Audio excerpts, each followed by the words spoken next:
আসলে দুবাই শহরটা অনেক সুন্দর।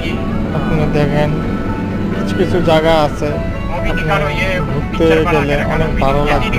তো টুরিস্ট এই দেশে শীতকালে সবচেয়ে বেশি মানুষ হয়, যার কারণে এই দেশটা অনেক সুন্দর। আর এটাকে সব পৃথিবীতে সবচেয়ে শান্তিপ্রিয় দেশ। এই দেশে কোনো গণ্ডগোল নাই, ঠিক আছে? তো যারাই আসবেন ভালো লাগবো। এখানকার মার্কেটগুলোও খুব সুন্দর, বসার খুব প্লেস সুন্দর ব্যবস্থা আছে। আপনার উপরে লাইটিং কি সুন্দর করে সাজিয়েছে, ঠিক আছে? তো আপনি না আসলে বুঝবেন না। এটা খুবই সুন্দর একটা দেশ। হয়তো একটু গরম বেশি, কিন্তু তারপরও আপনার দেশটা খুব সুন্দর। রাত্রে সবচেয়ে বেশি জমজমাট হয় দেশগুলোতে, অনেকে ঘুরতে আসে। তো এই হইলো ব্যাপার। তো আসবেন, সবাইকে অনুরোধ রইল যারা